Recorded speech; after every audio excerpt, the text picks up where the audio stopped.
será sacudida con los siguientes temas. Hemos oído hablar de la creación, un Dios bueno.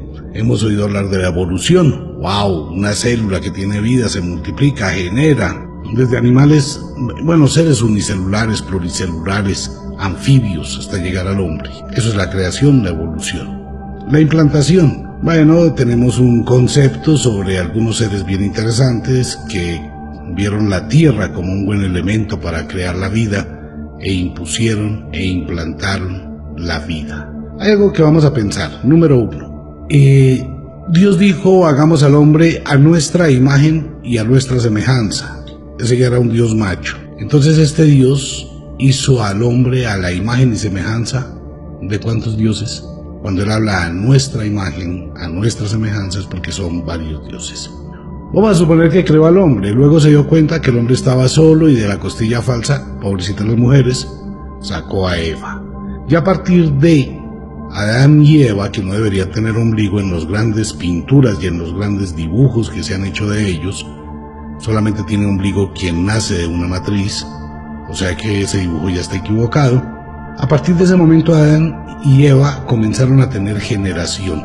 Esa generación es a través de ¿qué? A través de una información de cromosomas, de genes, una información genética. Por lo tanto, viene una pregunta bien interesante: ¿de qué color de piel era Adán y Eva? Si eran como Dios, hagamos al hombre como uno de nosotros, no deberían existir hombres de raza negra. Número 1. Número 2. Si en la evolución se supone que el hombre aparece en África y comienza a migrar a través de todos los territorios, llegando a Europa, y se supone que por el estrecho de Bering entra a Alaska y luego baja hasta la Patagonia y va llenando el mundo de su presencia, ¿por qué no existen hombres negros en Europa, en América Central y en América del Sur antes de la esclavitud? ¿Cómo es posible que no exista un hombre negro si fueron la raza negra la que pobló el mundo, si nació en África? Ok, segunda pregunta, de lo mismo. ¿En qué momento la raza negra pierde el color de su piel para volverse blanco? Y si se vuelve blanco, ¿por qué siguieron existiendo hombres de raza negra? O sea que es un tema para pensar. Ahora bien, pasa lo siguiente.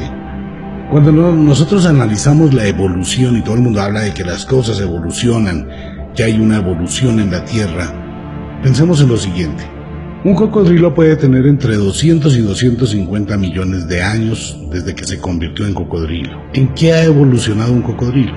Vamos a pensar en un perro pastor alemán, que puede tener perfectamente unos 2 millones de años desde el perro de la pradera. ¿En qué evolucionó el perro alemán?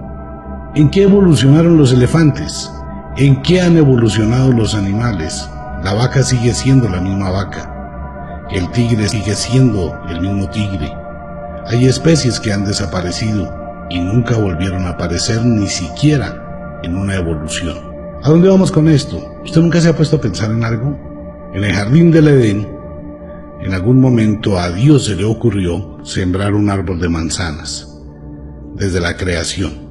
En la evolución, de alguna forma apareció el árbol de manzanas, pero la manzana sigue siendo la misma manzana de siempre. Entonces uno se pone a pensar, ¿la serpiente también? También. La serpiente que le dijo la verdad a Eva, que no le estaba mintiendo como lo hizo Dios, pues entonces la serpiente ha sido la misma serpiente. ¿Por qué no pensamos en algo? ¿Por qué no pensamos que no existe la evolución? Que existe la clonación. ¿Qué son todos estos animales? Clonaciones de sí mismos que nunca evolucionaron.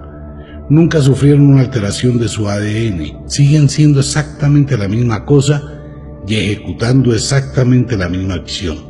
El tigre se come a la cebra se come el pasto, el tigre se come la cebra, se muere el tigre, vuelve al pasto como abono, el pasto crece, se lo come otra cebra para que se la coma el tigre. ¿Y qué sale de ahí? De ese ciclo. No sale nada. Pero miremos una parte interesante. Si los seres humanos descendiéramos de una misma raíz genética, ¿en qué momento se produjo el cambio genético?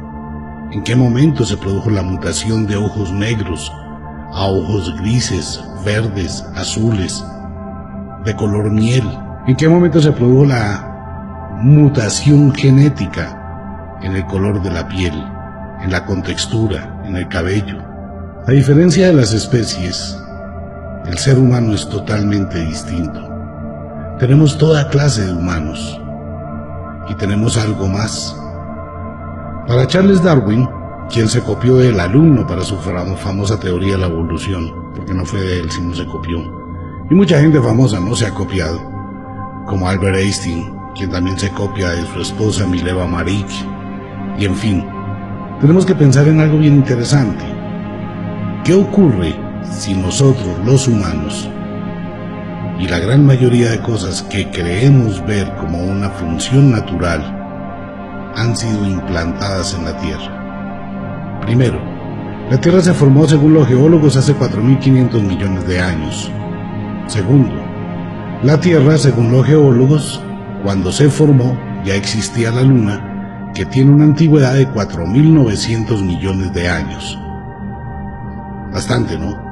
Y lo tercero, ¿cómo diablos apareció el mar en la Tierra, que hace 4.300 millones de años ya está?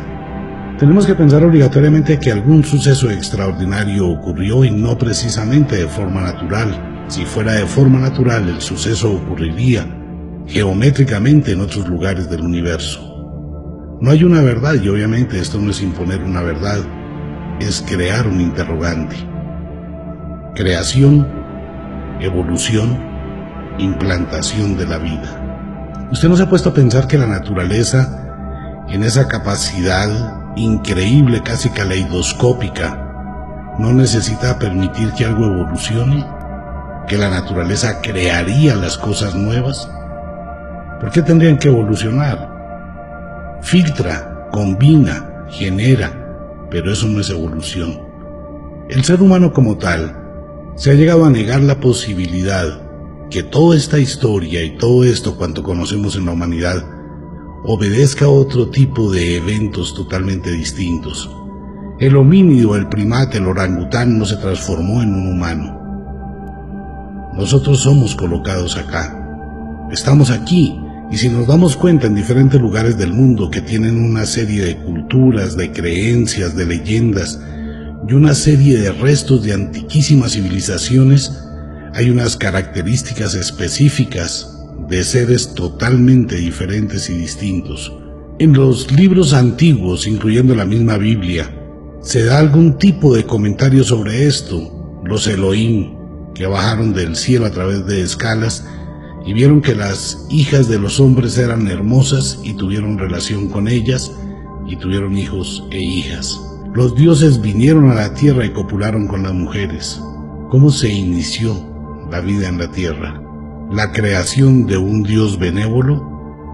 La evolución natural, ¿realmente puede evolucionar la naturaleza de esa forma? Desde un ser unicelular hasta un ser tan complejo como un humano. ¿Y qué ocurre con la implantación? ¿Por qué no podemos abrir la puerta a una oportunidad increíble que simplemente formamos parte del desarrollo genético a nivel cósmico de otro tipo de entidades a las cuales hemos considerado dioses? Hablar de este tema abre un abanico a muchísimas cosas y nuevamente, sin imponer una verdad, sino analizando desde otra perspectiva el desarrollo de la vida, tenemos que concluir que probablemente en un tiempo futuro con la ingeniería genética humana tendremos unos seres especiales que pueden habitar en Marte, en Venus, en Júpiter o en cualquier galaxia y contemplarán a las estrellas buscando a Dios. Estos temas continuarán. Suscríbete o ingrese a Radio Cronos.